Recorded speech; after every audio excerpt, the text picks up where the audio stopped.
think you probably can. I mean, this was Ewan Burton's, last kind of big tournament, and I think that he's thinking maybe of the Commonwealth Games after this. But I mean, Olympic tournaments, world tournaments.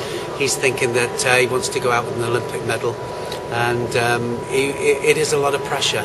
And I think that some people are going to react in the right way to home support, and some people are not going to react in the right way. And I think you can say to yourself, well, it's I'm going to rise to the occasion. I know I am, right? But I don't think you really know how you're going to react until it actually happens.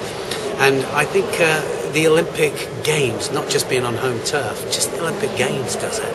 And we've seen great champions, struggling at this Olympic Games and at every Olympic Games. And that's why we always say that when they get to the Olympic Games, it's not necessarily going to come out in the same order.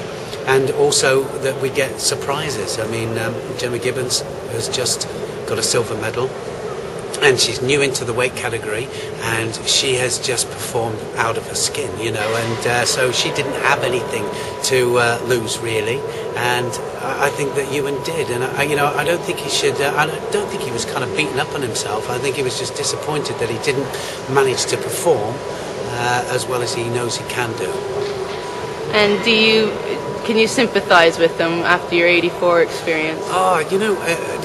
Two of my worst nightmares have happened at the Olympic Games. I was favourite coming into the Olympic Games 2 times, and so I've had nightmares at the Olympic Games. And so yes, I sympathise with him. I know exactly what he's going through, and I know what he went through the other day when he lost. And I think that he should remember the really good moments that he had and the world medals that he won, and the fact that he was one of the most consistent, in Great Britain, one of the most consistent fighters. And just the fact that this one particular tournament didn't go well for him, and I know it was on UK soil, but he's got to. He really showed his class with the interview. I think we all know how disappointed he was, and he wasn't disappointed enough that he was, trying to make excuses.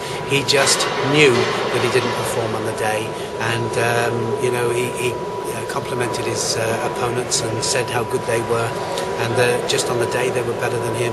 That's it, simply. What's your advice to Ewan from now on? I mean, life now changes direction, and I think that, give himself a little bit of time to think about which direction he wants to go, and then make sure he does his homework and do his groundwork in the direction that he's going. Don't jump in with both feet.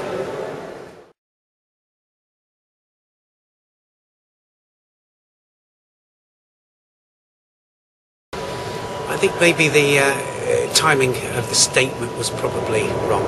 It came at the wrong time. There were still 6 people to fight, so it wasn't the best timing. But I think we all realise that it's time for change, and that we've got to really push forward, and we've got to try and help British judo in any way possible. And I'm glad that at this moment now, I'm back in the UK, and anything I can do on coach development and with help to develop the team in any possible way, then I'm available. But it's something that needs to be addressed. It's something that is going to be addressed, and I'm sure that we've got a lot of time over the next kind of 6 months to have a look in which direction we're going to go.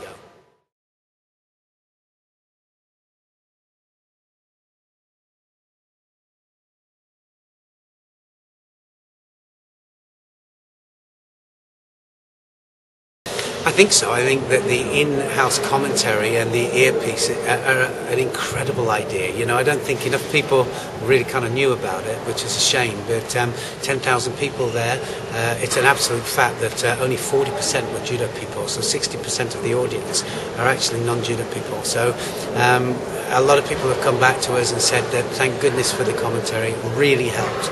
Even judo players that don't have necessarily world-class level have come back to us and said, we really appreciate it, and we were getting little bits out of it that we never realised. Certain things on gripping, certain things on tactics, and certain things about certain players. And I think it's a great idea. It's going to catch on.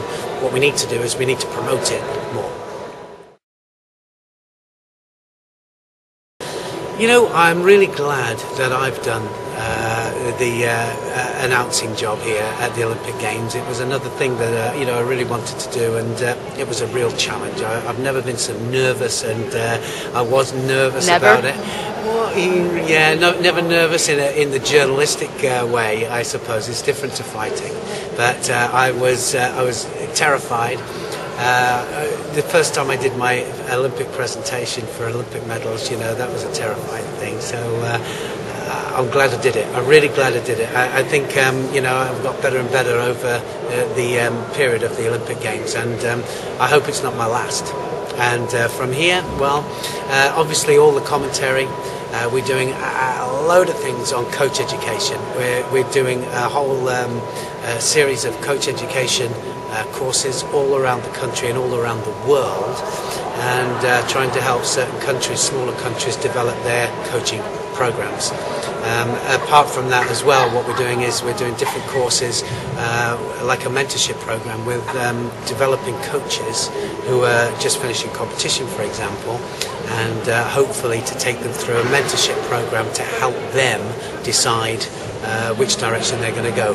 Your Ewan Burtons, for example, prime example. You know, if you want to go into coaching, you don't walk straight into the biggest job on earth, you know, and think that you're going to do it properly. You know, it's something that you need to be mentored how to do, and really you need to be, you know, do your apprenticeship. Really, there's, you know, as they say, there's no elevator to success. You've got to take the steps.